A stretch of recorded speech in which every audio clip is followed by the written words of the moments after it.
estudantes. E aí a gente montou, junto com o colegial de administração, a mesa que é Desafios e Perspectivas da Formação e Inserção Profissional do Administrador, tendo como palestrantes a professora e doutora em Ciências Políticas e da Administração, Elizabeth Matos, professora da Escola de Administração da UFBA, que atua nas áreas de administração política, políticas públicas e planejamento governamental, desenvolvimento socioterritorial, gestão social, gestão do conhecimento e gestão de inovação. E também temos o professor e doutor em planejamento urbano e regional, Geraldo Medeiros, que é professor da Universidade Federal de Alagoas e tem experiências nas áreas de gestão, administração pública, políticas públicas, desenvolvimento sustentável, responsabilidade socioambiental, cooperação internacional para o desenvolvimento e análise do discurso. Ô, Thaís. Oi? Thaís, desculpa te incomodar, eu sou da Paraíba, eu sou da Universidade Estadual da Paraíba. Desculpa, eu errei a ordem, foi mal. Mas você tem um bom currículo emprestado, Geraldo. Eu vou repetir. Desculpa, eu alterei a ordem, foi mal. Vou repetir, só um instante que meu computador meio que deu um bug.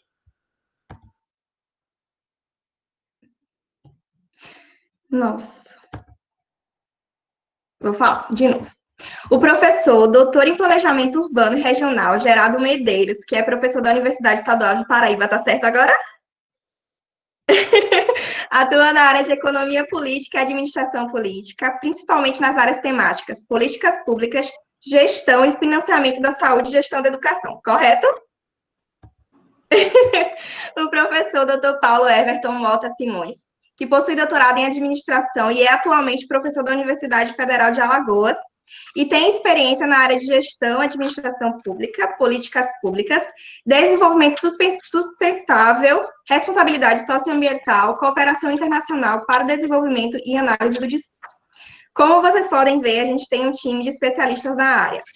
Além dos palestrantes, a gente conta com 2 estudantes de administração, que no caso sou eu, meu nome é Thaís, para quem não me conhece, e Laís, que está dando suporte técnico aqui a gente. E antes de iniciar a nossa discussão, eu vou passar a palavra para os palestrantes dar os cumprimentos iniciais. Aí vocês podem escolher a ordem de fala de cada um. Ah, é? É. Pode ser as mulheres primeiro? Pode. Deve. Pode? Tá bem, meu som. Pode. Né? Então, boa noite, né, a todos, né? Todos os seres humanos presentes nessa live, para evitar todos e todas, mas está implícito, né? Aos meus colegas, né, de mesa, de live, né? Geraldo, que é amigo, irmão, e Paulo, que não é ainda irmão, mas é um grande amigo de Mônica, então também se torna um amigo meu, né? Ex-aluno lá do NPGA, e você, Thaís, mediadora, né, e a sua colega, que eu esqueci aqui o nome, que eu falei nesse instante com ela, fazer o teste. Então, eu quero, em primeiro lugar, agradecer o convite, né, da comunidade UNEB Santo Antônio de Jesus, que eu já tenho alguma afeição e já conheço alguns, né. Aproveitar para parabenizar essa celebração importante em tempos atuais, né, 40 anos não são poucos anos, né, de uma trajetória na universidade no interior, né, na Bahia, e colocar de onde eu estou falando, quem sou eu, né, qual é meu lugar de fala. Então, eu sou a Elizabeth, como já foi apresentada por Thaís, sou professora da Escola de Administração, mas antes de ser professora, eu sou uma cidadã, a Elizabeth, né, a professora vem depois. Sou pesquisadora da área de administração, com ênfase em administração política.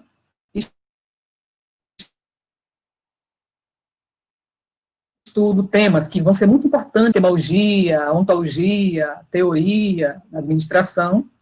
E também vamos abordar a perspectiva que vocês se interessam muito, né, pelo próprio perfil da formação de vocês, pela dimensão profissional, a dimensão técnica. Espero colaborar com essa discussão, né, que seja uma discussão de celebração, né, que a gente abra aí um canal de diálogo que seja longevo. Bom, vamos da Bahia para Campina Grande agora, se o Paulo me permite.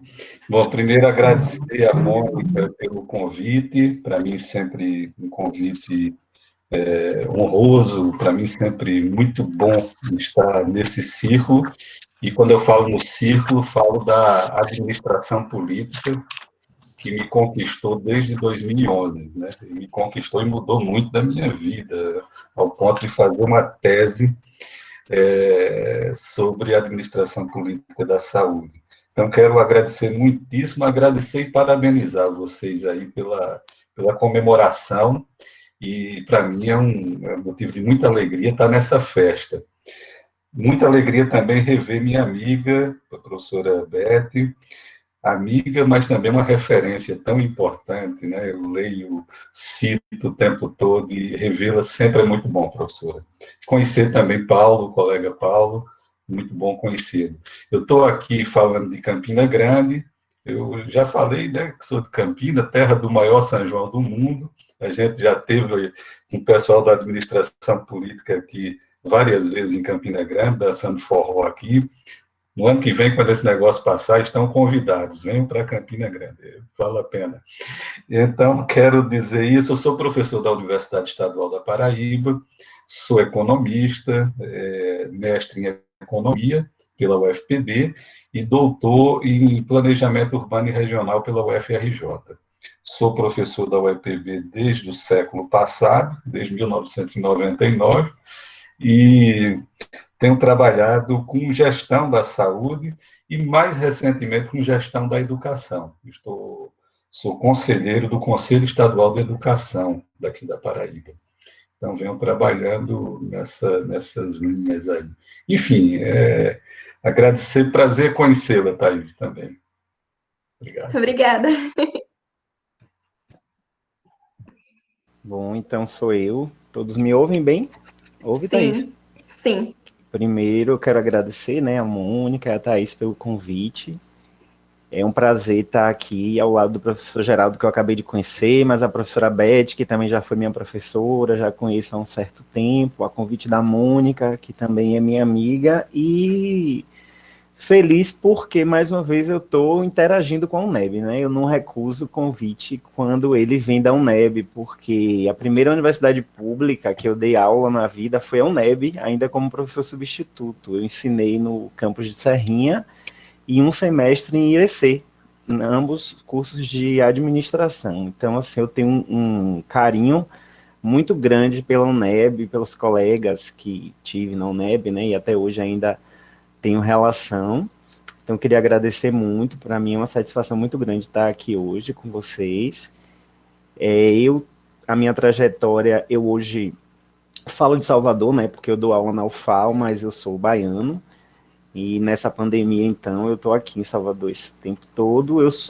Minha formação, ela é toda em administração, né, eu fiz graduação, mestrado, e doutorado na Escola de Administração da UFBA. Então, eu sou, como uma colega minha, que também é administradora e professora, chama, eu sou o puro sangue da administração, né? Embora a minha trajetória, os meus interesses de pesquisa, eles não sejam bem essa administração canônica aí. Então, eu espero estar aqui para, né, responder alguma pergunta, interagir com vocês, aprender bastante nessa noite aí com vocês. Muito obrigado. A gente que agradece. Aos ouvintes, vocês podem deixar as perguntas de vocês no chat, que vai ter uma rodada que a gente vai estar respondendo, tá certo? Para dar início, eu queria começar com uma questão. Nós sabemos que o mercado muda diariamente, constantemente, por isso a gente trouxe uma pergunta. A contemporaneidade tem imposto uma série de desafios à sociedade como um todo, seja pela globalização, pela revolução tecnológica chamada Indústria 4.0. Pela flexibilidade das relações trabalhistas, dentre outros aspectos, como podemos pensar a inserção do administrador nesse cenário? Como a escola em que vocês atuam estão pensando nessa inserção? Vocês entenderam? Se quiser, posso repetir. Porque às vezes eu falo um pouquinho rápido. A mim tá tranquilo, entendi. Eu imprimi, eu recebi também esse material e Pronto. Os colegas receberam. Se a senhora quiser começar... Acho que a internet dela caiu. Nessa pergunta específica, eu gostaria de ficar por último, por se tratar do curso que eu leciono hoje, ser um curso de administração pública, né? E não necessariamente de administração. Então, acho que é melhor os dois professores falarem primeiro. Certo. Vocês estão ouvindo? Me fala? Caiu? Agora sim. Agora a gente ouve. Bem, eu queria... Geraldo, você me permite? Então, eu vou fazer uma abertura, né, da pergunta, mas também da live, né, que é um tema bastante interessante, né, e que nos provoca. Inclusive, Geraldo já fez um texto sobre isso, eu tenho alguns também, eu tenho algumas reflexões. E vou começar provocando vocês que estão assistindo, particularmente os estudantes, que é nosso objeto de interesse maior e de dedicação maior hoje, ainda que os professores também sejam mencionados aqui, mas indiretamente, eu queria recuperar as perguntas que você fez na apresentação, né, da live. O mercado de trabalho espera de nós, né? Quais habilidades devemos possuir como administradores? Qual o perfil que o administrador deve desenvolver para encarar os desafios do mercado? Como a universidade ou essa escola, né, pensa esses questionamentos e como podemos resolvê-los, né? São perguntas difíceis. E aí, a essas perguntas, eu vou fazer uma brincadeira com o Geraldo, eu vou trazer algumas perguntas que ele fez no texto que ele publicou nos anais do Encontro de Administração Política lá na Paraíba, e que eu recomendo a vocês, né, esse texto. Qual o papel social do administrador? Então, ele faz essa com um grupo de alunos, eu acho muito importante, Geraldo, passar a experiência lá da Paraíba, da estadual de Campina Grande, porque os alunos eram, não sei hoje ainda, espero que sim, eram muito integrados nesse exercício da teoria, da pesquisa e do ensino. Isso é fundamental. Então, dentre essas perguntas, Geraldo faz assim, a provocação: o que é administrar? Qual o papel social, né, político? E aí eu já estou mexendo nas perguntas, né, traduzindo. E técnico da administração. Como essas dimensões indissociáveis podem ser integralizadas no percurso formativo do estudante? Como os fatos e atos administrativos se materializam de modo a transformar, conduzir as relações sociais, né? Quais técnicas são mais apropriadas para implementar uma determinada concepção?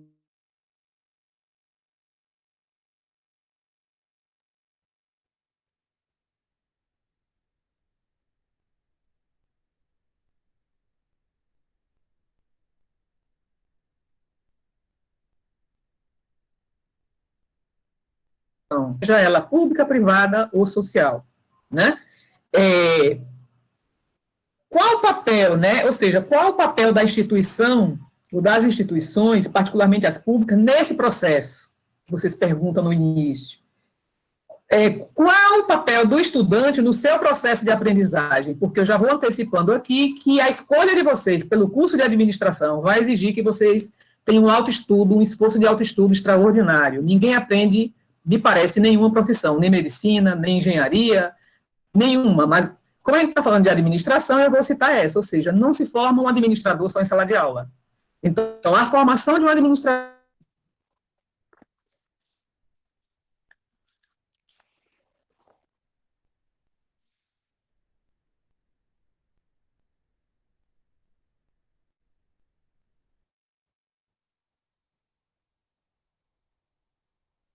profissional do administrador, transformando o tema numa pergunta. Então, com essa provocação que eu faço aqui, eu acho que o maior valor que tem uma formação, seja ela do campo da administração ou qualquer outra área do ensino superior, universitário, vamos dizer assim, a gente precisa ajudá-lo a ser questionador, a questionar, né, a refletir permanentemente sobre o seu papel.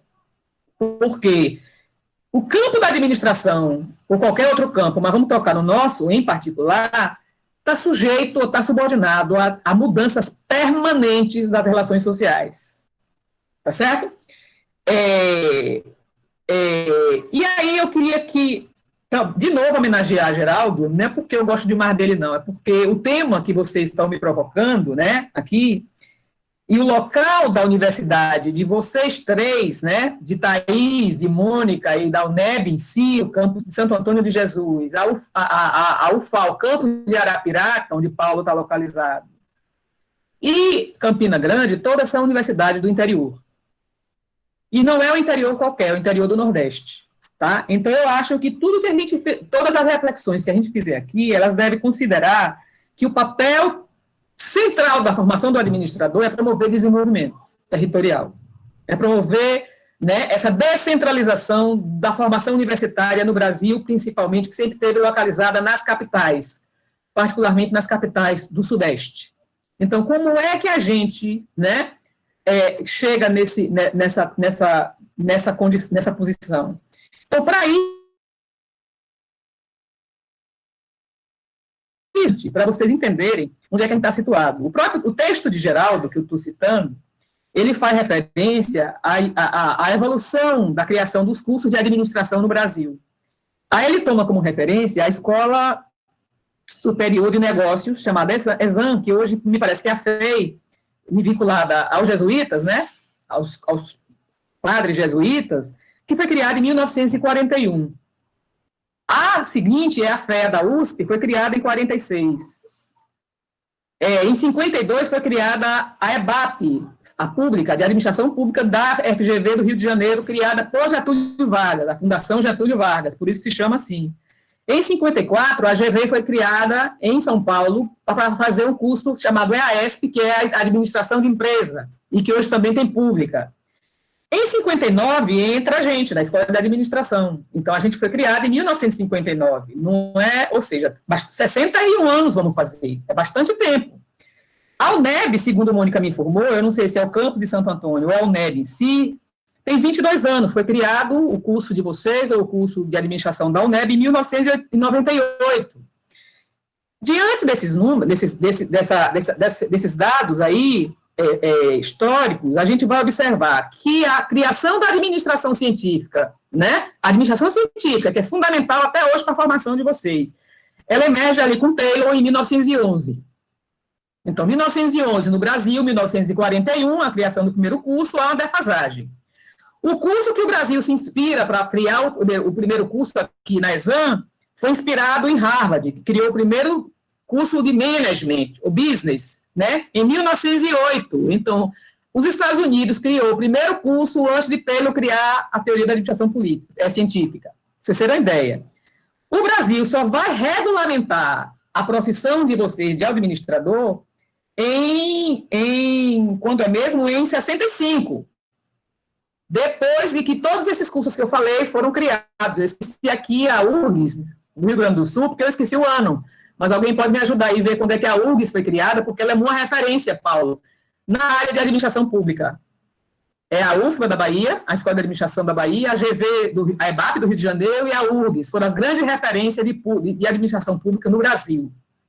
E carregaram também a área de empresa, que vem em seguida, mas era a área de pública, era o Estado ser desenvolvimentista que fez que a administração emergisse como uma grande força como profissão. Tá certo? Então, aí já vão algumas referências importantes para que a gente possa situar nosso debate. Você me diz quanto tempo eu tenho, porque senão eu vou até amanhã.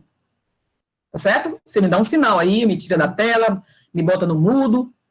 E aí a gente tem que observar essa cronologia para responder aquela pergunta que você faz para a gente sobre a questão das eras, ou da era industrial, administração para responder à modernização da indústria, ou à emergência da indústria.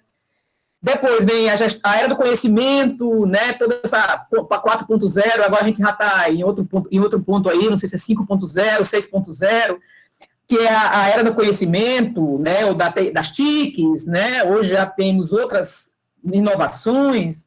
E o que é que isso muda para o administrador? Essa aqui é a pergunta que vocês fazem. O que é que isso muda?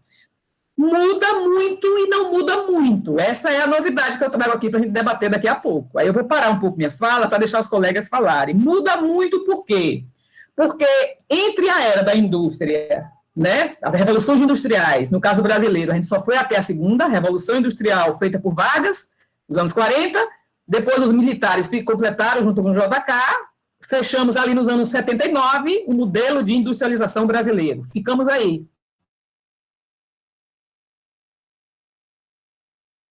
Não chegamos nessa outra. E aí a gente está pautado no modelo burocrático, no modelo tecnicista, no modelo da administração científica de tê-lo, e, na minha opinião, a gente vive na sombra dessa perspectiva até os dias de hoje. Eu queria que nessa live a gente desconstruísse esse mito. É o que eu gostaria. Com argumento, e não só com ideias, mas com argumento. E a era né, então, as técnicas, a instrumentalidade da administração, ela continua até os dias de hoje, estão atualizadas. Mas agregadas a essas dimensões técnicas ou instrumentais, ao administrador passou a ser demandada outras competências extremamente complexas, e que eu acho que a gente não está dando conta nas universidades. Certo? Nem as públicas, nem as privadas, talvez algumas privadas para executivos, para para grandes CEOs, que não é a nossa realidade, tá certo? Então, a era do conhecimento, o momento, exige que a gente atualize quais são as competências, qual é o perfil do egresso, desse egresso que eu desejo, o que a sociedade demanda. Ninguém deseja nada, é a sociedade que demanda, tá certo? Então, é um pouco o que eu queria falar aqui nessa introdução, né? Eu acho que já foi suficiente. Olha, a professora Beth começa resgatando esse texto aqui. Eu fui procurar o texto, eu não lembrava, professora, mas fiquei muito feliz aí de ter feito esse resgate. E esse texto, ele foi do tempo que eu era tutor do PET Administração. A gente formou o grupo PET Administração aqui em Campina Grande, e foi um grupo que estudou muito a administração política. Teve uma aluna, Luísa Moraes, que fez o TCC dela nesse tema, e depois a gente desenvolveu, né? Eu cheguei a orientá-la, e a gente escreveu esse texto, mas não lembrava, e achei muito bom o resgate da Beth. Obrigado aí pelo resgate, pelas provocações. Eu queria dizer o seguinte: na pergunta se fala da Revolução 4.0, e tal, mas tem também uma novidade na história, que é o coronavírus, né? E, nesse momento, esse debate está acontecendo de forma virtual. A gente, talvez nesse momento eu estivesse aí na Bahia, né? Talvez Mônica tivesse me convidado e eu estivesse aí, mas tudo acontece de forma virtual. A gente está há tanto tempo em casa, eu estou desde o dia 17 de março em casa, e o mundo mudou, né? O mundo está mudando. A gente tem discutido muito como vai ser a volta, como é que vai ser o novo normal, né? Como será o nosso futuro. E essas perguntas todas, elas são perguntas que envolvem gestão, que envolvem administração. Mais do que nunca, esse profissional, ele é importantíssimo, ele é mais do que necessário, ele é importantíssimo. E ele precisa, em primeiro lugar, entender a realidade como ela é. E no mundo em que a gente está vivendo, a grande dificuldade é entender a própria realidade, porque eu não sei se acontece aí na Bahia, nem em Alagoas, mas o Facebook daqui, ele é um Facebook que nos desinforma o tempo todo. Como diriam os Titãs, né, o grupo de rock, a televisão me deixou burro, muito burro demais. A gente tem uma grande quantidade de informações, mas a gente acaba não entendendo a realidade como ela é. E esse profissional, ele precisa entender o que está acontecendo. Não só pelo 4.0, não só pelo coronavírus, mas ele precisa entender o que está acontecendo no mundo para que ele possa trazer soluções. Existem problemas de gestão o tempo todo sendo postos, e é preciso que esses problemas sejam respondidos, que essas questões sejam resolvidas. E uma grande dificuldade, aqui na cidade em que vivo, é de entender a realidade. Beth, a gente está aqui com o número de casos de corona subindo a cada dia, nós temos com mais de 70% dos leitos de UTI ocupados, então não chegamos no esgotamento do sistema, mas alguns dos empresários locais insistem que deve abrir o comércio, que devem abrir os restaurantes. Existe uma campanha muito forte para que tudo volte ao normal, como se tudo normal fosse. Então, há uma dificuldade muito grande da parte dos administradores locais de entender a realidade em que estamos vivendo. Não dá para fingir que tudo é normal. É preciso entender que o mundo está diferente, que tem algo maior. E que, mais do que nunca, esse administrador ele pode dar respostas importantíssimas nesse momento. Eu coloco que, quando eu digo respostas importantíssimas, talvez a forma de enfrentar o problema não fosse insistindo para que o shopping reabra, para que o comércio reabra, mas respeitando a saúde de cada uma das pessoas, respeitando que as pessoas precisam se isolarem, mas, ao mesmo tempo, oferecendo de forma diferenciada produtos, fazendo com que esses produtos cheguem aos consumidores onde eles estão, fazendo com que o consumidor ele entenda que aquela empresa, que aquele administrador, ele está preocupado com o seu lucro, mas está preocupado também com esse consumidor, com a saúde das pessoas. Então, o que eu estou colocando, que está tanta gente discutindo, mas eu coloco que, mais do que nunca, a administração, ela passa à frente, ela é mais do que nunca necessária. Mais do que nunca, os problemas de gestão aparecem no nosso dia a dia. E nós precisamos trazer essas soluções. Eu acho que as pessoas que têm essa capacidade de entender a realidade como ela é, elas já estão trazendo soluções interessantíssimas. E aqui é muito importante dizer que não adianta dizer, olha, mas a gente vai ver o que está acontecendo na Itália, o que aconteceu na Itália, na Coreia, e sabe lá onde mais, porque existem especificidades, existem coisas que só acontecem aqui no Nordeste. E, mais do que nunca, no Nordeste existem coisas particulares aqui da Paraíba. Eu falo muito aqui, existem os pantins. Eu não sei se vocês conhecem pantins aí na Bahia, mas existem os pantins, as manias, as coisas que são só nossas. E aí a gente tem que entender essa particularidade. O gestor, ele tem que entender as particularidades, o que só existe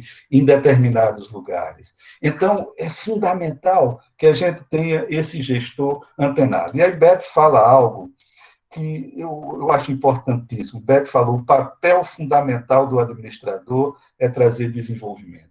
Então, mais do que nunca, esse compromisso com o desenvolvimento. Estamos no centenário do Celso Furtado e, infelizmente, se fala tão pouco em desenvolvimento. Porque aqui, Thaís, a televisão da minha casa, eu não sei se é a mesma, daí da Bahia, ela insiste o tempo todo aqui que tem que fazer reforma trabalhista, tem que fazer reforma da Previdência, e a partir daí todos os problemas estarão resolvidos. Fizeram algumas delas e os problemas não se resolveram. Os problemas não se resolveram porque não é a solução para os problemas. Nós temos problemas mais profundos e nós precisamos discutir desenvolvimento. E discutir desenvolvimento é tarefa, sim, de gestor. Temos que ter gestores que pensem o mundo em que nós vivemos e pensem de forma estrutural, que tenham a capacidade de entender o presente, mas também de olhar para o futuro. Não é? Então, mais do que nunca, é esse gestor. E eu diria, esse gestor que tem que ser um gestor crítico. Nós precisamos, mais do que nunca, trazer esse pensamento crítico. E esse pensamento crítico, o que eu falo aqui, respeitando uma pluralidade teórica, uma pluralidade metodológica, não é o samba de uma nota só, não é o universo de uma única teoria, mas que tenhamos as diversas teorias, mas com a capacidade de olhar para a realidade de forma crítica. Aqueles gestores que se dispõem a serem críticos, eles conseguem mais sucesso naquilo que eles fazem. Eu acho que existe um paradoxo, pelo menos aqui em Campina Grande é muito forte isso, de que nós temos um curso de administração em cada esquina, nós temos muitos cursos de administração. Ao mesmo tempo, sobram vagas para administradores aqui no mercado, porque nem sempre as nossas instituições, isso vai ser debatido mais adiante, estão preparando os profissionais que a sociedade está precisando. Muitas vezes estamos caminhando em direções opostas. Então, esse profissional crítico, quando ele é formado de forma crítica, ele traz as respostas que nós precisamos. Já existem respostas muito interessantes no setor privado, no setor público também, para o momento em que vivemos. Eu vejo aqui na Paraíba discussões muito interessantes sobre o novo normal, e eu acho que precisa ser feita essa discussão. Então, e essa discussão não deve ficar, quando se trata da saúde, não deve ficar nas mãos de médicos, na educação não deve ficar nas mãos de educadores, de pedagogos, porque muitas dessas discussões são discussões de gestão, e discussões sobre gestão devem ser discutidas por administradores, por gestores, que tenham essa capacidade de trabalhar com gestão. O gestor, ele nunca pode ter medo de gestão. O gestor, ele tem que trabalhar com a gestão, mas mais do que nunca, trabalhar com gestão significa entender o mundo em que vivemos. Muito bem, eu tenho um pequeno comentário, peguei aqui duas palavras, né, do professor Geraldo, a palavra gestores, e em algum momento a professora Beth mencionou a palavra desejo. E eu fiquei aqui pensando, né, que a professora Beth, dialogando principalmente com esse trecho da fala da professora Beth, que dentro do que a sociedade demanda, que ela nos trouxe, eu penso também que cabe o meu desejo, né, o meu desejo como estudante, o meu desejo como futuro administrador.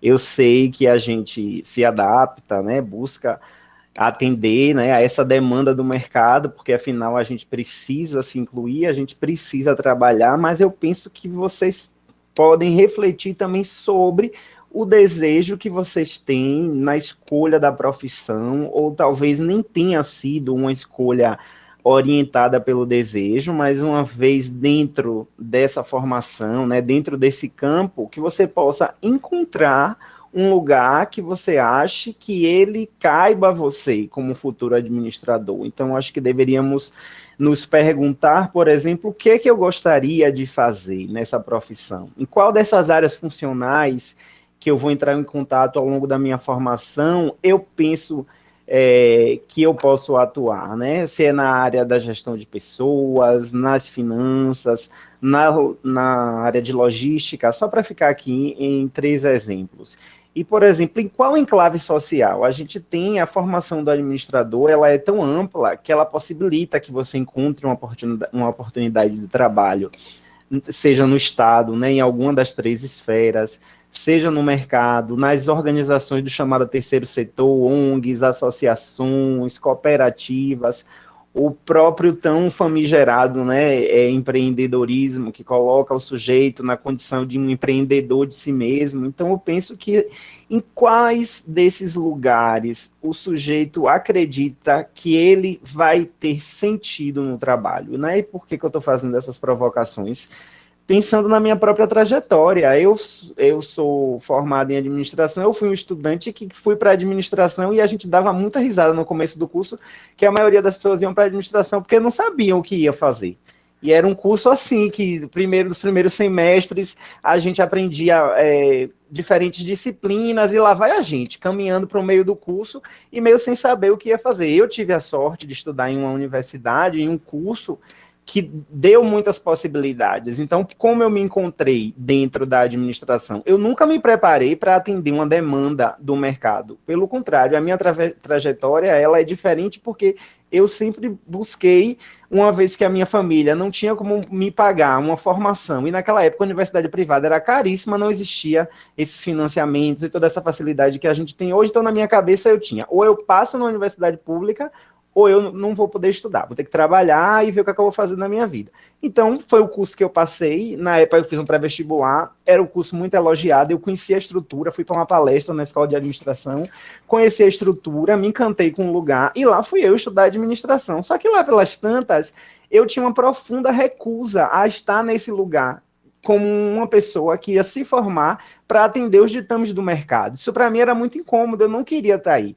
Então, eu tive a sorte de estudar em um ambiente que me foi possibilitado projetos, bolsas, e que a gente se envolvia, e eu comecei a me envolver com o social, com um projeto com a professora Tânia Fischer, na época que não existia nem CIAGS, ainda era NEPOL, e eles tinham um projeto com a Secretaria de Combate à Pobreza, chamou ONG Forte, que juntou durante 4 meses estudantes e gestores de ONGs, e colocou essas pessoas juntas para fazer um curso, e, ao mesmo tempo, nós, como estudantes, íamos para dentro dessas organizações, né, essas associações, trabalhar com esses gestores sociais, educadores populares. E aí eu disse, rapaz, é isso que eu quero, isso me dá prazer, isso me dá alegria. Nem existia disciplina naquela época de gestão social, essa discussão toda, até a própria economia solidária acontecia nos projetos de extensão. Então, eu me apropriei disso. Aí eu fui fazer leituras sobre gestão social, iniciação científica, e assim eu construí uma formação como estudante de administração para além do currículo formal, que aquela época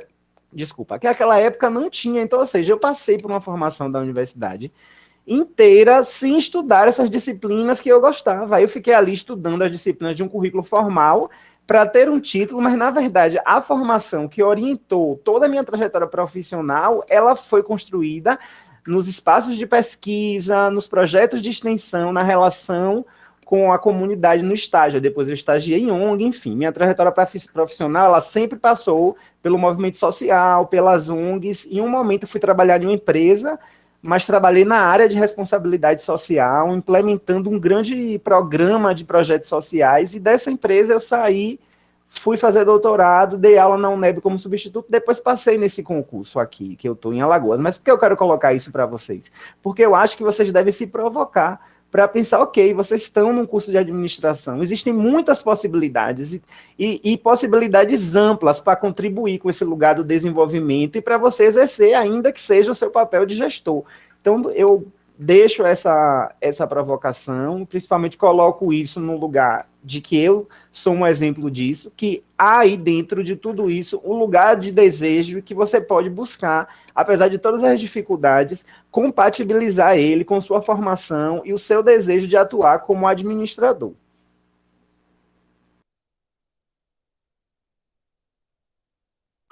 Obrigada, gostei bastante da reflexão de vocês, acho que se complementaram.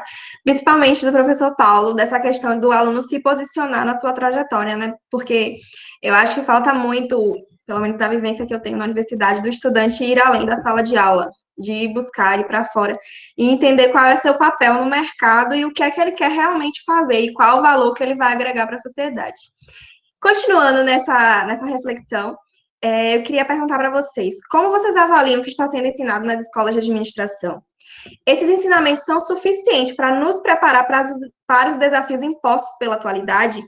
Quais são as mudanças necessárias e quais novas habilidades são requeridas para o administrador? A professora pode começar, pode ser naquela mesma ordem, se a senhora quiser. Tá, então aí a gente fica com a sensação de que a gente não respondeu a pergunta completamente. Eu não sei se isso passa com o Geraldo e com o João, e com o Paulo. E aí eu fiquei com a sensação de que a gente não respondeu bem a expectativa, ou seja, você perguntou como podemos pensar a inserção do administrador nesse cenário, né, da revolução, da revolução tecnológica, né, do 4.0, e como a escola em que vocês atuam estão pensando essa inserção. Então, eu queria falar um pouco sobre isso. Eu vou começar, né, com a segunda, como a escola de administração da UFBA trata isso de uma forma muito breve. A UFBA, ela faz parte desse movimento clássico, né, que eu falei aqui antes, de trazer a administração, antes mesmo da profissão ser regulamentada, em 59, para atender a uma demanda dirigida. Então, a Escola de Administração, ela foi criada em 59, no movimento de um projeto, no meio de para atender um projeto nacional de desenvolvimento, né? Um pouco antes aí dos militares assumirem. E aí, nessa criação, a gente foi financiado por organismos internacionais, né, que financiaram a criação da escola, e injetaram muitos recursos financeiros, né, e impuseram uma metodologia forânea, uma metodologia norte-americana, porque era a condição para poder financiar. Então, a gente está muito condicionado a esse modelo. A escola que Paulo estudou, a escola que está hoje, né, que eu trabalho hoje, ela é muito diferente disso. Então, ela veio nesses 60 anos aprofundando e se autonomizando no processo, né, que eu acho que é natural de um curso de administração, que vai se adaptando às novas realidades. Então, a partir dos anos 80, o Brasil foi mudando em todos os sentidos, político, né, econômico, crise econômica, que nunca parou de se aprofundar, os direitos sociais, ou a Constituição Cidadã insere, né, direitos que foram negados a vida inteira no Brasil. Isso tudo vai afetando, né, as universidades, e vai implicando em mudanças importantes no perfil do profissional de administração que a gente deseja. Então, nesse processo aí, a escola ela observou e atendeu às demandas da sociedade e foi revendo o seu perfil do próprio gestor público, né? Que gestor público a sociedade demanda hoje? Um setor público que privatiza ou que terceiriza, né, a gestão dos serviços públicos, um mercado privado que foi diminuindo drasticamente a partir dos anos 90, quando o polo petroquímico perdeu espaço, né, de contratação, a Bahia perdeu espaço no movimento de industrialização, o nível de desemprego aumentou muito na Bahia, a gente precisava formar administradores para ser empreendedores, tem toda essa situação que vocês devem estar acompanhando na UNEB também. E a escola, ela se caracterizou nesse movimento aí, que reflete muito a inserção de Paulo, e atendeu à expectativa de Paulo, o desejo de Paulo, de atuar numa área que é nova no Brasil, e é nova ainda na Bahia, e ainda é muito polêmica, que é a área de gestão social. Então, o que é um gestor social? Na minha opinião, ele é um administrador que tem como ênfase trabalhar em organizações que, na visão tradicional, chamada equivocadamente de terceiro setor, nem é público, nem é privado. Ele é um meio, ele é um equilíbrio ali. Então, isso fez com que surgissem novas demandas para um mesmo profissional que é o administrador. Qual é o problema? Que o CRA não reconhece o gestor social como um administrador.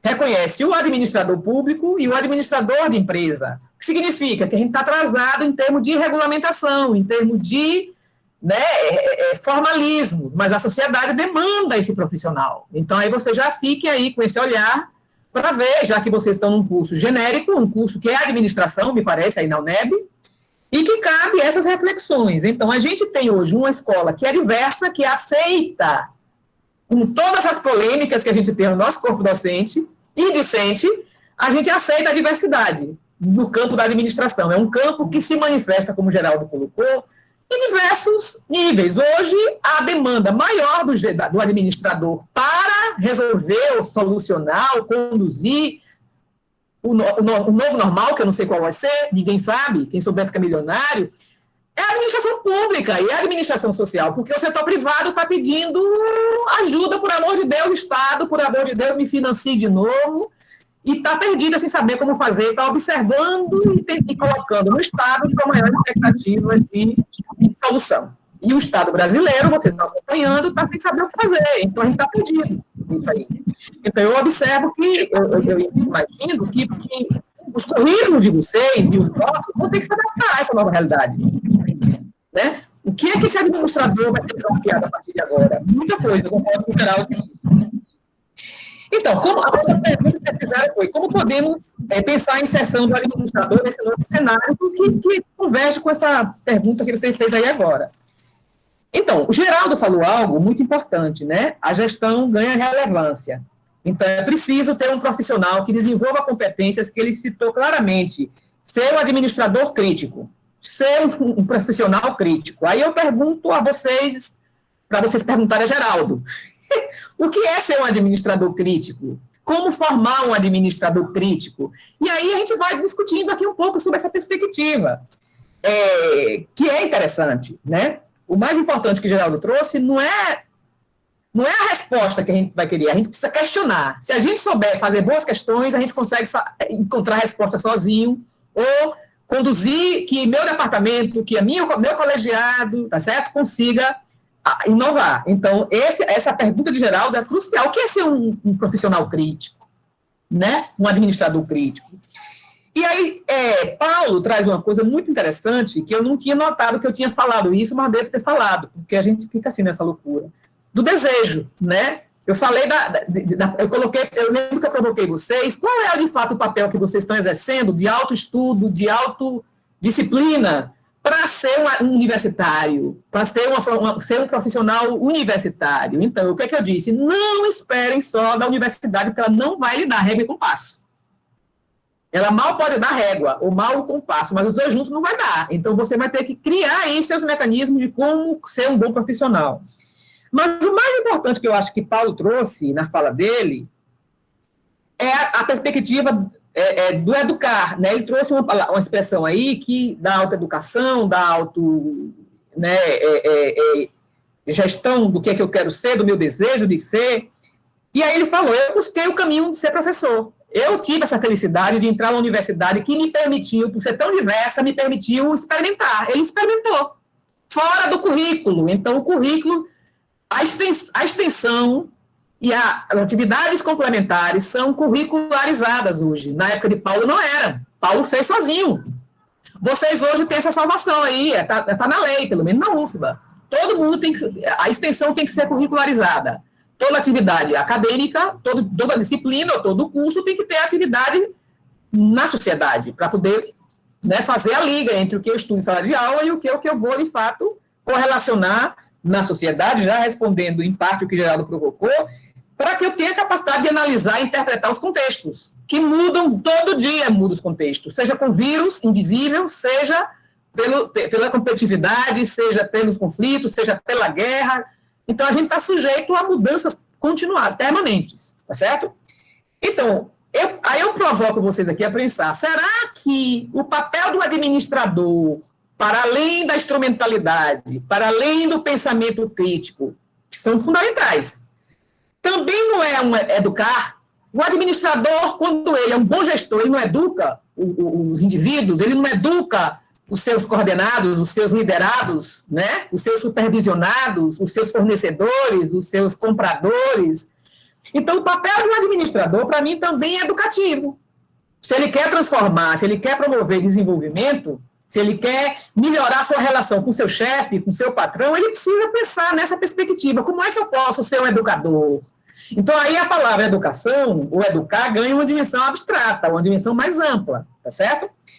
E aí eu volto para aquilo que Geraldo colocou de importante, e para o que vocês provocaram, que é o momento anterior, do momento que a administração emergiu no Brasil e no mundo, que exigia da administração apenas controlar tempos e movimentos do trabalho, que exigia uma excessiva funcionalidade para que as organizações fossem mais competitivas, sejam elas públicas, privadas, e né, sociais nem existiam, os movimentos sociais só ganham espaço lá nos anos 70. Então, antes, as funções do administrador, naquela era, que parece que passou, mas não passou, ela está aí, a indústria continua aí, tá certo? A burocracia continua viva e as instrumentalidades ou as técnicas da administração continuam vivíssimas no currículo de vocês. Vocês têm que saber fazer um orçamento, têm que saber fazer uma avaliação de políticas públicas, têm que saber fazer um planejamento estratégico, têm que saber fazer contabilidade, né, pública ou privada. Vocês continuam precisando marketing, gestão de pessoas, vai mudando de nome, comunicação, e vocês vão tendo que fazer mais do mesmo, mas de uma forma renovada para atender às novas demandas, tá certo? Então, a esse administrador do passado, que também é presente, era cobrado resultados. Vocês são cobrados por entrega. Então, que entregas vocês vão dar e com que nível de eficácia e de eficiência? Isso é administração científica. Você tem que ser eficiente na entrega, no resultado. Tá certo?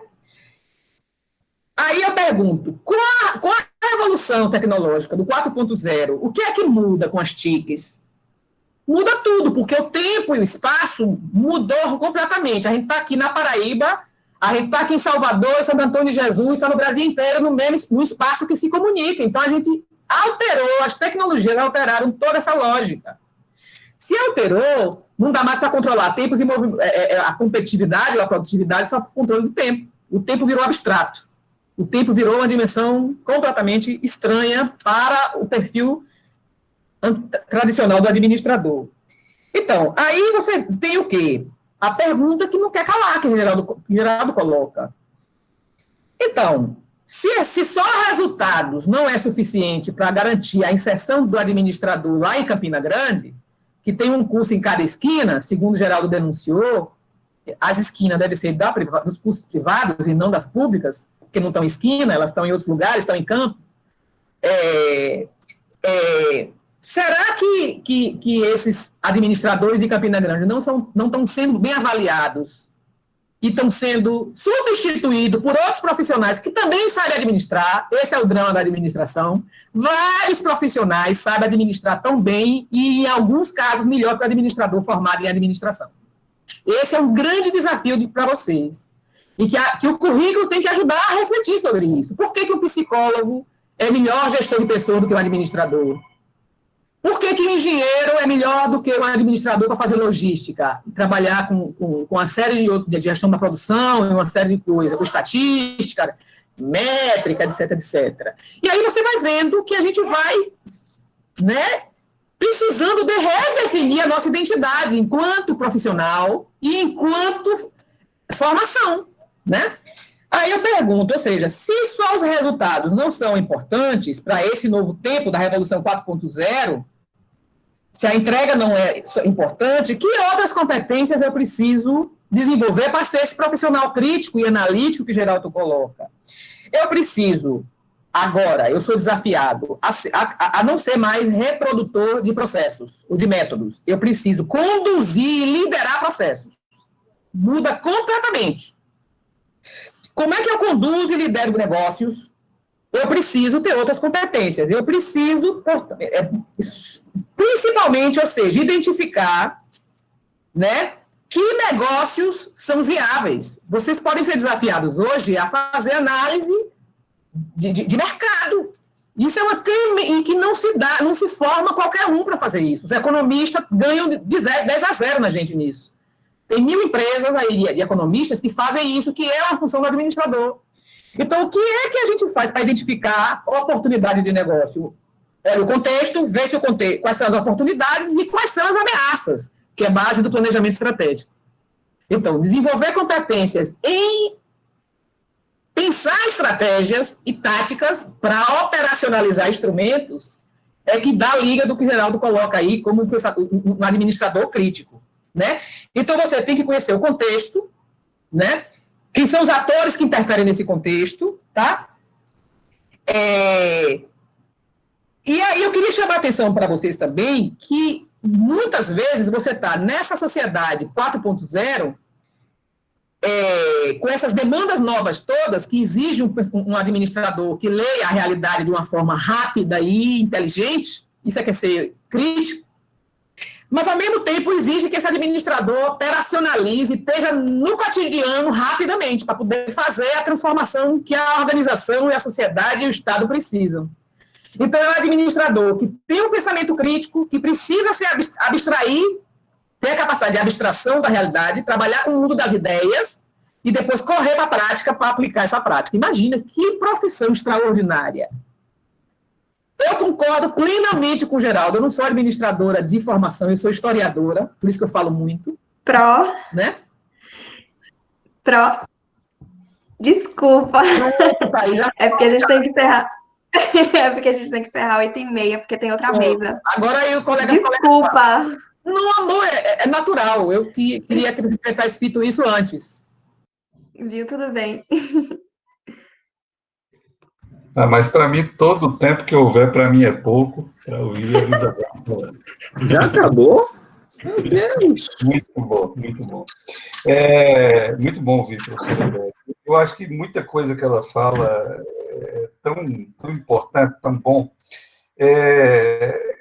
Eu queria dizer o seguinte, os cursos de administração, eles estão pouco sintonizados com a realidade em que vivemos.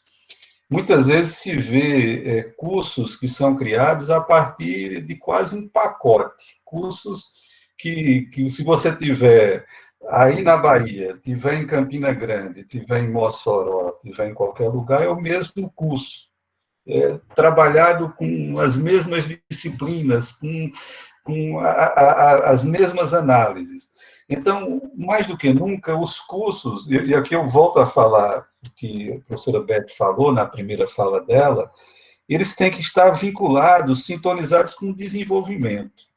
E muitas vezes os cursos, eles não estão. Tem muitos cursos que são cursos de administração, mas acabam sendo cursos de administração de empresas apenas. Entendendo que o gestor, na maioria dos cursos, eles estão sendo formados para serem gestores, não dá para pensar só no setor privado, porque é muito importante a gente ter a ideia de que o setor privado ele é o mais importante em São Paulo, no Rio, em Salvador, mas a gente tem que olhar para o restante do país. Eu estou aqui na Paraíba, com 223 municípios, em que mais de 85% dos municípios não é o setor privado mais forte. Mais forte é o setor público. A renda, ela circula quando acontece pagamento do funcionalismo, dos aposentados. Então, mais do que nunca, não dá. O setor privado, em muitos municípios, é a padaria, é a farmácia, é o posto de gasolina, mas a maior parte da renda não vem desse setor privado. Então, temos que formar esse administrador para o setor público. E está faltando essa preocupação. Eu estou falando muito aqui do meu mundo aqui na Paraíba, mas é algo que me inquieta muito, porque nós precisamos de gestores competentes. Se fala tanto em corrupção como sendo o maior problema do país, e é, de fato, um problema muito grande, mas, ao mesmo tempo, a gente tem muita incompetência. Tem muitos gestores respondendo aí na justiça, não por serem desonestos, mas por serem incompetentes. E isso é algo que preocupa bastante. Então, os cursos, eles precisariam estarem sintonizados com a realidade local, com as especificidades daquele determinado lugar. Então, eu acho que essa é uma primeira preocupação muito importante. Outra que eu acho que Beto falou muito bem é que eu também não sou administrador por formação, eu sou economista, mas cada vez entendo a importância da administração, entendo a importância de termos gestores, e aqui em Campina Grande eu fui secretário de saúde. Durante um período, eu fui presidente do Conselho Municipal de Saúde, e o tempo todo, quando eu ia para os lugares, as pessoas diziam, mas nem médico ele é, e como é que pode ser um bom gestor? E eu dizia sempre, olha, mas médico eu não vou fazer nenhuma cirurgia, eu não vou fazer nenhuma consulta, eu estou trabalhando com gestão aqui. E aí nós precisamos, eu estou aqui me incluindo no meio, nós precisamos ocupar esses espaços. Quem entende de gestão da saúde, na minha opinião, é o gestor, é o administrador, não deveria ser o médico. E o médico acaba ocupando esse espaço porque faltam, em muitos lugares, bons administradores, administradores que tenham estudado a área da saúde. Estudar a área da saúde também, ninguém vai sair com isso, o Beto falou muito bem, ninguém vai sair com isso pronto da universidade. É preciso entender. Eu para poder me tornar secretário, eu passei pelo menos 1 ano e meio no Conselho Municipal de Saúde, entendendo o que eu chamo sempre de sopa de letrinhas, que significa o Sistema Único de Saúde. Tive que estudar muito, mas não é só estudar, é ir conversar com as pessoas, é entender o jogo de interesses que se esconde por trás da saúde, e o administrador, ele não vai ser aquele técnico. Está muito em moda isso, Beto, falar agora, não, fulano não é político, ele é técnico, e parece que vem alguém ali acima do bem e do mal que vai trazer todas as soluções. A administração, ela é política, a economia, ela é política, e nós precisamos entender sobre as relações sociais que se escondem em torno desse objeto que estudamos, precisamos entender o jogo de interesse. Aqui em Campina Grande, quando eu fui trabalhar, fui trabalhar como secretário, descobri que 85% dos recursos da saúde ficavam com 4 hospitais na cidade. Então, havia um acúmulo, uma concentração de recursos nos hospitais. Então, eu precisava entender sobre essa realidade e mudar a situação. Aqui significaria retirar recursos do setor hospitalar e investir muito mais na prevenção. Eu estou colocando esse exemplo porque mergulhar na educação também é outro trabalho difícil, mas precisamos de administradores na educação, precisamos de administradores na saúde. E muitas vezes nós estamos precisando desses administradores e faltam os administradores, pelo menos aqui no lugar em que vivo, essa a realidade. Então, mais do que nunca, precisamos da formação desse administrador crítico. Nós precisamos de gente, eu fico citando aqui o cantor Ednardo, lá do Ceará, nós precisamos de gente que tenha a mão que aperreia, nós precisamos de gente que tenha a coragem de aperrear, que não se contente com o que aparece perante os olhos, mas pessoas que duvidem da própria, do que a aparência demonstra, porque, como diria o Exupéry, o essencial é invisível aos olhos. Então, mais do que nunca, as pessoas não vão conseguir entender a essência se elas ficarem apenas no mundo superficial das aparências. É preciso duvidar dessas aparências e, a partir daí, se tem pensamento crítico, se tem uma postura crítica com relação à realidade. A partir dessa postura crítica, se eu admito que os problemas existem, se eu admito que a realidade não é confortável, eu vou começar a agir para mudar essa realidade. E quando eu digo que precisamos de pessoas que têm a mão que aperreia, nós precisamos de pessoas que estejam inquietas com relação à realidade que vivemos. Estou pensando do ponto de vista macro, mas estou pensando também do ponto de vista micro, penso na empresa, eu penso na administração da casa, na administração do condomínio. Mais do que nunca é necessário que as pessoas aperreiem, que as pessoas tenham a mão que aperreia.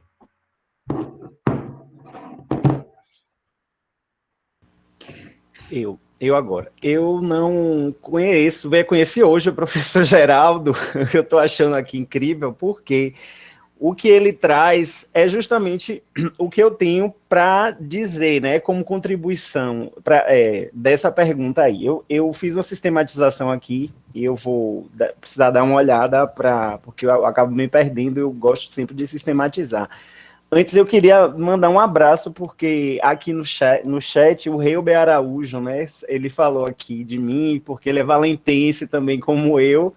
Olha que coincidência, um conterrâneo aí na live. Então, Valente, né, é uma cidade que produz pessoas valentes, lutadoras aí pelo mundo. Um abraço aí, Reube, meu conterrâneo. Então, veja, eu sistematizei aqui, porque são várias perguntas, né, sobre o que está ensinando nas escolas, se são suficientes. Então, veja, primeiro que eu não posso generalizar, porque para conhecer todas as matrizes curriculares de todos os cursos, demandaria uma pesquisa e um conhecimento que eu não tenho.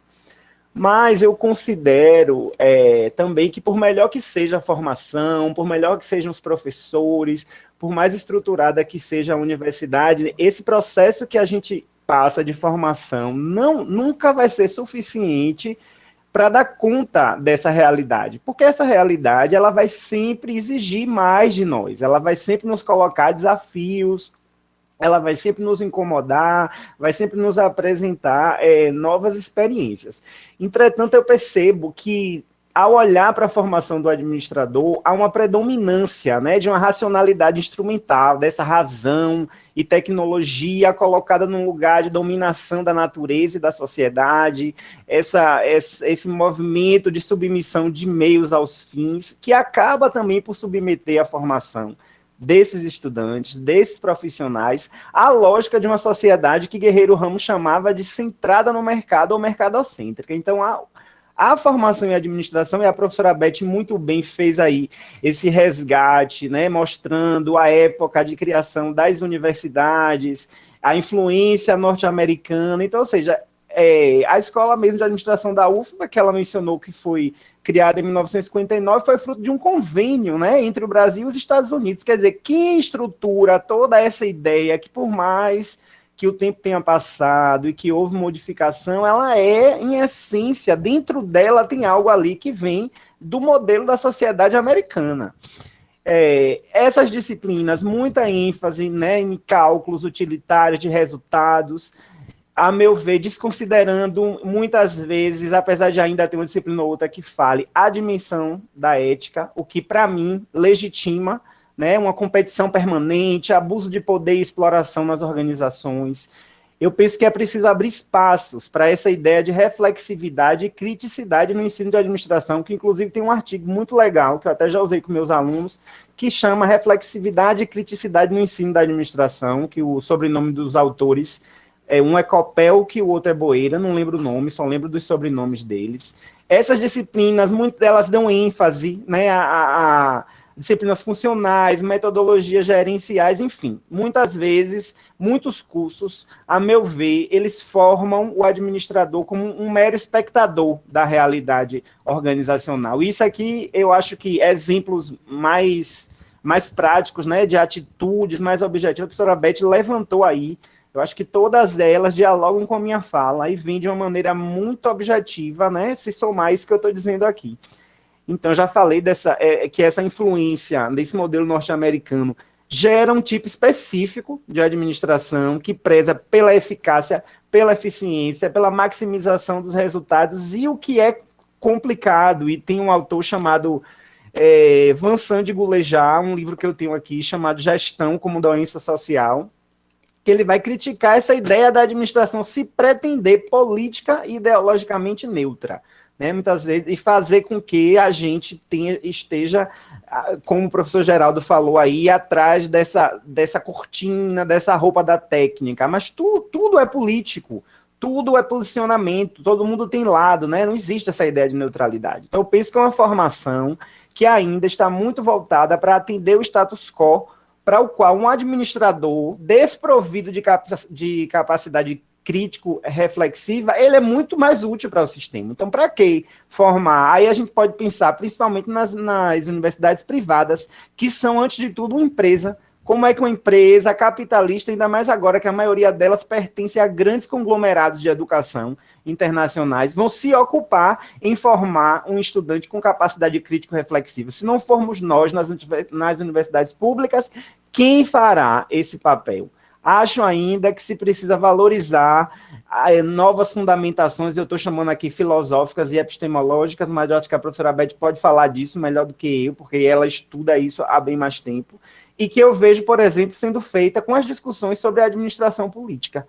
Né? Pensar uma administração que não esteja preocupada exclusivamente em gerenciar e buscar resultados de curto prazo, mas que ela também possa contribuir para se governar com inteligência política, estabelecer um projeto de nação e desenvolver a capacidade dos futuros administradores para que se possa perceber as demandas e expectativas dos mais variados atores com os quais as organizações se relacionam. E aí, pensar uma cooperativa, né, você vai pensar uma igreja, seja que tipo de organização for, não é essa centralidade do mercado que acaba abarcando, né, todas a nossa atenção e a nossa formação. Então, penso que é preciso investir numa formação mais crítica, capaz de despertar o administrador para as problemáticas socioambientais da atualidade, né? Inclusive, nossos cursos precisam incluir referências de intelectuais brasileiros, negros e indígenas, e aí só para ficar em 3 exemplos, o Guerreiro Ramos, que eu tive a sorte de estudar na escola de administração, e de ter visto um professor, o professor Reginaldo, um outro professor Genalto, que comentou isso, e aí despertou meu interesse para que eu pudesse aprofundar as leituras e conhecer, inclusive, um dos maiores intelectuais brasileiros, responsável, inclusive, por formalizar a profissão de administrador no Brasil, que é Guerreiro Ramos, e a gente sequer sabe quem é esse baiano ilustre, considerado um dos maiores intelectuais da segunda metade meados aí do século XX. Beber também nas fontes de Ailton Krenak, né, um indígena da tribo Krenak, Davi Kopenawa, que são pessoas que estão aí discutindo desenvolvimento sustentável e sustentabilidade, enquanto as empresas estão absorvendo, né, toda uma visão europeia, eurocentrada, que separa, transforma a natureza em recurso para que a gente possa utilizá-la de qualquer maneira. Tem povos nossos aqui que nos ensinam outra relação, né, que a gente considere que um rio é um parente, né, que a árvore, que aquela montanha faz parte do meu ambiente, ela é minha avó. E são outras formas de se relacionar com essa natureza que podem nos oferecer um ideal de desenvolvimento sustentável muito distante desse, né, praticamente falido, que nós temos visto agora aí em pauta. E queria colocar também que é preciso que o curso venha observar as subjetividades dos estudantes na formação, né, a subjetividade dos administradores. Por que não discutir relações étnico-raciais e de gênero? Os estudantes, eles todos têm a mesma chance, e o racismo? E a pessoa preta que vai chegar para uma entrevista, que tem um cabelo peculiar, que tem uma cor da pele, que ainda que a gente viva, por exemplo, na Bahia, né, o estado mais negro, for o lugar, Salvador, a cidade que tem população mais negra fora da África, essas questões não são discutidas. E a população, os estudantes LGBTQI, e a homofobia, e a transfobia, quer dizer, tudo isso esses administradores vão enfrentar ao fazer uma entrevista, ao ocupar um espaço na organização, e eu falo isso com conhecimento de causa, né?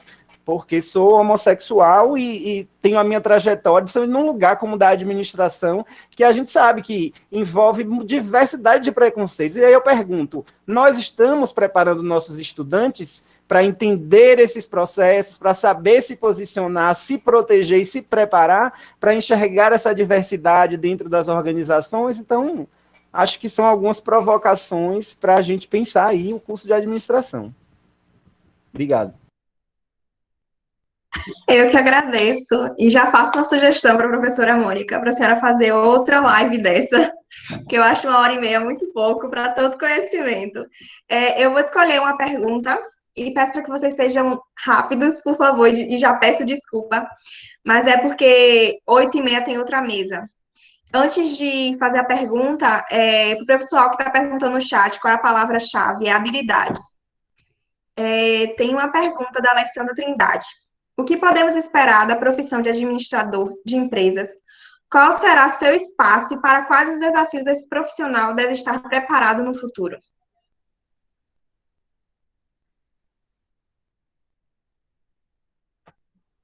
Rápido, Thaís? Bem rápido, né? Rápido, uns 3 minutos.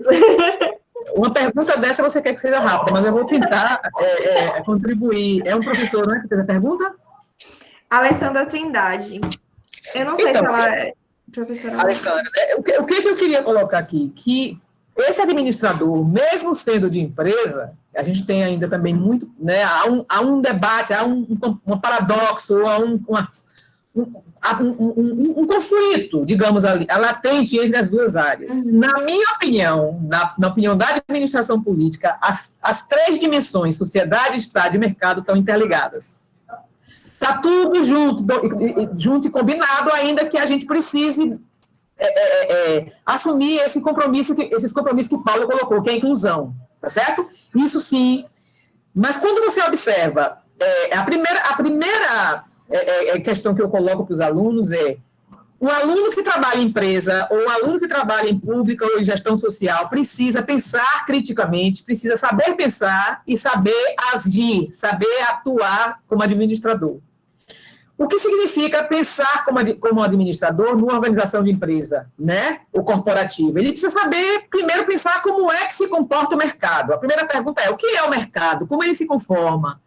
O que é o mercado a partir da Revolução 4.0, 5.0, 6.0, todos os zeros?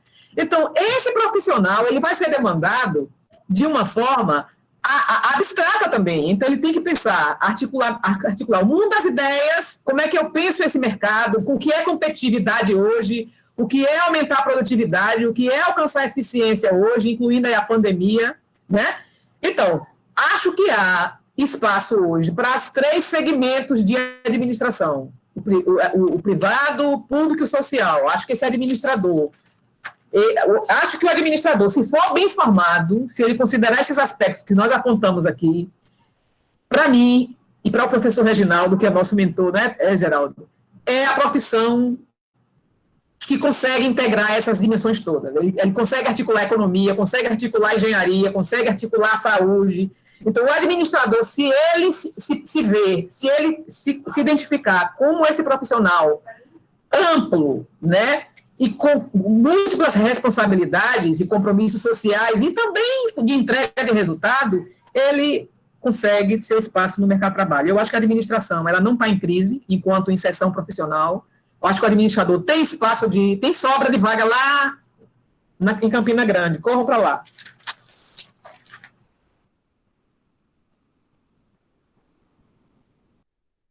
Pois é, está sobrando aqui para bons administradores, e eu acho que é essa a preocupação. Eu diria, o mundo ele muda numa velocidade muito grande, não só pelas mudanças tecnológicas, mas quem diria, eu volto a falar do coronavírus, né? Quem diria que a gente estaria passando por isso? E a pergunta é: quem é que está fazendo a diferença nesse momento? Algumas dessas questões são questões para administradores. Nós precisamos pensar como vai ser no curto prazo, como vai ser no médio prazo, como vai ser no longo prazo. Nós precisamos saber como é que as empresas vão atender os clientes, como é que elas irão se comportar. O restaurante, quando for reaberto, ele vai ser reaberto com o mesmo conceito que tinha antes. Então, como é o restaurante do curto prazo? Como é o de médio prazo? E como será o futuro? Nós não sabemos como será o futuro, mas é uma questão que nós precisamos enfrentá-la nesse momento. Aqui nas universidades, né, acredito, claro, acontece aí na Bahia, estamos em atividades remotas, em aulas virtuais, mas quando voltar, como será a volta? Nós vamos voltar do mesmo jeito? E eu estou pensando que são questões importantíssimas que colocam a gestão para ser a bola da vez. São perguntas que o gestor precisa estar sintonizado e precisa puxar para ele. E concordando com o Beto, está tudo entrelaçado, não dá para pensar que é o setor público isolado, mas economia e sociedade estão aí, fazem parte da mesma realidade. As respostas devem ser dadas para todos. Então, mais do que nunca, esse profissional ele é necessário. O espaço para esse profissional ele vai existir, mas estão faltando bons administradores, estão faltando administradores críticos, estão faltando administradores que tenham essa capacidade de fazer a diferença. E quando eu digo que está faltando não só no setor público, está faltando nas empresas também. E mais do que nunca, eu acho que isso significa aí perspectivas muito interessantes. Para aqueles que queiram fazer a diferença, estudar mais, se aprofundar em determinados temas, tem espaços aí fantásticos no mercado e na sociedade.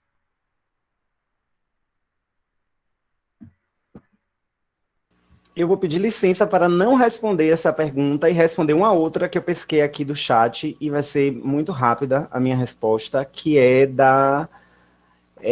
Ai, peraí, que eu vou ver o nome da pessoa. Só um minuto. Tainá das Mercês.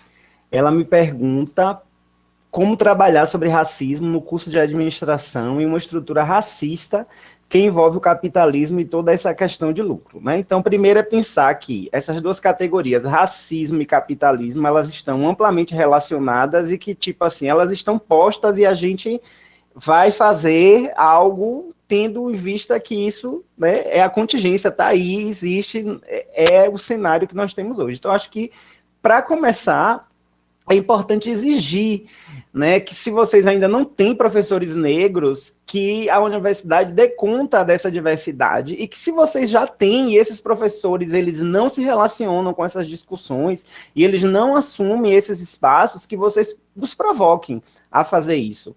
É pegar, por exemplo, também aí o caso do Guerreiro Ramos, que dentro da administração pública, tem toda uma discussão que pode nos orientar, associando com outros autores mais recentes, tanto brasileiros quanto estrangeiros, Abdias do Nascimento, Bell Hooks. Nós temos uma infinidade de literatura aí hoje disponível, e inclusive em português. Juntar pessoas, eu acho, dentro da faculdade, da universidade, criar grupos de estudo, de pesquisa, e influenciar o colegiado do curso a contemplar disciplinas que deem conta dessas temáticas. Não sei como é na UNEB, mas, por exemplo, nas universidades federais a gente tem os NEAB ou NEABIs, que são os núcleos de estudo afro-brasileiras e indígenas, que estão encarregados de fazer com que não só fiscalizar a política de cotas. Hoje eu faço parte, inclusive eu sou vice-coordenador do NEAB da UFAL em Arapiraca, então eu participo de banca de heteroidentificação, que é um instrumento que nós temos hoje para coibir que pessoas não negras ocupem as vagas, né, de estudantes negros. Então é isso, vocês, se isso não vem, porque nada vem de maneira fácil, nada acontece, né, a gente precisa se movimentar para provocar rompimentos e mudanças. Então eu sugiro isso, que vocês comecem a construir um movimento de estudantes negros e com os estudantes não negros também, mas que entendam a importância da luta antirracista e passem a se fortalecer entre vocês, e daí se voltar para o colegiado e para a UNEB, para que ela faça esse papel de assegurar que vocês tenham componentes curriculares que discutam essas temáticas. Obrigada. Eu acho que quando a gente aprende algo, a gente sempre sai com questionamento. Então, eu, pelo menos, estou saindo com mais questionamento do que resposta, e eu particularmente gosto disso. O pessoal que não está conseguindo acessar o formulário, vocês podem enviar um e-mail para ascom campus5@uneb.br. O pessoal está perguntando se vocês têm algum contato para deixar, para eles entrarem em contato com vocês. Vocês querem deixar? Vou deixar aqui no chat, pode ser? Pode, eu pego aqui. Geraldo já botou aí. Pronto. Vou deixar meu e-mail aí. Cadê? Vou deixar. Eu não estou conseguindo. Eu escrevi o meu também. Deixa eu escrever logo aqui. Deixa eu ver. Pode escrever. Enquanto vocês estão escrevendo, que aí eu copio e passo pro grupo. Eu queria agradecer vocês pela disponibilidade e ao pessoal que ficou. Espero que vocês tenham gostado. Desculpa não poder responder todas as perguntas, infelizmente o tempo é curto, mas como eu já dei sugestão aí, é só vocês irem lá, encher o ouvido de Mônica, para ela convidar eles de novo, para eles estarem fazendo outro workshop. Mas eu sugiro que vocês não esperem por Mônica, vocês... O movimento ideal, diretório, façam sozinhos, a gente vem assim mesmo, sem professor nenhum a gente vem, eu mesmo venho. Ótimo aí. Eu venho também, claro, ainda mais na companhia, na sua companhia, na companhia do professor Geraldo, da Mônica, da Thaís, né? Aí, ó, Zete é a diretor acadêmico da gente. Você já está aqui, já vai pegando as ideias, e aí a gente esquematiza. Thaís, eu gostaria de fazer só um agradecimento aos professores. José Evandro. Oi, professor, tudo bem? Boa noite. Eu cheguei um pouquinho atrasado, mas deu para ouvir 3 falas que me deixou muito feliz que existe uma luz no fim do túnel. Eu sou professor de filosofia do curso de administração, e o que me incomoda é a resistência ao pensamento crítico no curso, né? Então, Paulo, eu venho trazendo a temática de gênero, principalmente a questão da mulher no mercado de trabalho e no mundo corporativo, como também a questão etnorracial, né? Porque é necessário a gente discutir isso, principalmente quando a gente pega a obra do Silvio Almeida, que traz a ideia de racismo estrutural e racismo institucional, né, que está muito presente nas empresas. E aí uma coisa que me incomoda, eu venho sempre dialogando com Mônica, é porque nós temos nos cursos de administração essa característica tão neoliberal, tão pró-mercado e menos ontológica, não pensamos o mundo do trabalho, mas sim o mercado, ou seja, tudo se transforma em mercadoria. Né? E aí eu queria agradecer... Professor, o senhor está convidado a participar do nosso grupo, do nosso movimento. A gente tem um movimento da administração política no Brasil. Ótimo. Eu ganhei um livro que eu fiquei feliz. Meu Deus, existe uma outra administração, porque eu estava muito incomodado com isso. Né? Eu sempre pergunto a Mônica... Nós temos dois professores de filosofia, Ariston, da URGS, e um professor do Paraná, Henrique, que trabalha com a epistemologia da administração. A gente está junto aí fazendo... Eu vou querer fazer parte, porque me inquieta muito, e a fala de vocês três mostra para os nossos estudantes que empreendedorismo, na minha concepção, acho que ele tem que ser pensado criticamente como uma forma que o capital encontrou para esconder a precarização do trabalho. E aí o Ricardo Antunes, ele nos traz reflexões muito atuais, a uberização e etc., como essa precarização está maquiada atrás do que a gente chamou de empreendedorismo. E aí vem a questão, o que é empreender? Eu estou fazendo uma busca para tentar ir lá na raiz, para encontrar, para tentar compreender o que é isso, que eu acho que é uma das coisas que primeiro nós precisamos fazer. Compreender o que é empreender, né? Que a gente ouvia muito falar em investimento e tal, e hoje surge a palavra empreendedorismo, que virou algo que está muito presente. Professor, eu não sei se você conhece, mas eu vou lhe recomendar uma leitura que estou até com esse livro aqui, que é Ótimo. A Nova Razão do Mundo, de Dardot e Laval, e ele vai tratar, né, do neoliberalismo e vai justamente colocar que um dos objetivos é transformar o sujeito em uma empresa, né? Ele vai mostrar que é como se fosse uma empresarização da sociedade. Eu acho que vai lhe ajudar, né? Uma leitura crítica para lhe ajudar nessa sua busca aí. Parabéns a mesa aí, quem organizou, perfeita. E só rapidinho, eu sei que a gente já está finalizando, mas eu só queria agradecer a presença de Beth. Por sinal, né, para aqueles que ficaram, Beth, na verdade, é minha irmã, tá certo? Então, assim... A aparência, achei a aparência. A irmã loura. Só que uma é loira e outra é morena, então, tá certo? Então, obrigada, Beth, pela sua presença. Paulo, muitíssimo obrigada, tá certo, pela sua disposição. Geraldo, mais uma vez, está longe. Ano que vem, quem sabe, a gente não está aí no forró em Campina Grande, tá certo? Então, assim... Levando a turma de Santo Antônio, não pode de Santo Antônio, pois é. Eu tenho certeza que vocês nos deixaram, assim, extremamente aperreados nessa noite, né? Como o Thaís falou. Né? Vamos sair daqui aperreados nesse sentimento que a gente precisa refletir mais sobre essas questões. Nós, enquanto administradores, nosso papel aí nessa contemporaneidade, nesse mundo, nessa pós-pandemia, né? Se antes da pandemia já era importante, imagine agora no pós-pandemia. Então, meu muito obrigada a todos vocês, tá certo? Um abraço. Obrigado pelo espaço. Eu queria muito rapidamente agradecer a Mônica pelo convite, voltar a ver Beth, tão bom, o tempo foi curto, mas tão bom esse reencontro. Conhecer o professor Paulo, né, e espero que em breve a gente possa se ver aqui em Campina Grande. Vamos provocar algumas coisas por aqui. Deixa essa onda passar, que a gente vai provocar algumas coisas por aqui. Thaís, também, prazer conhecê-la. Prazer foi meu.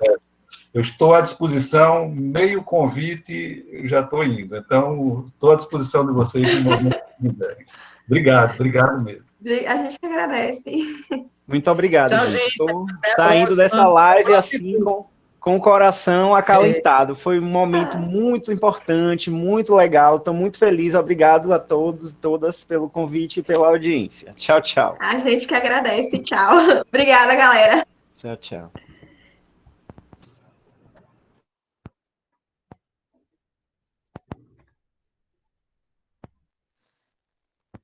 Thaís, querida, obrigada também, viu? De nada, Pro. Foi ótimo.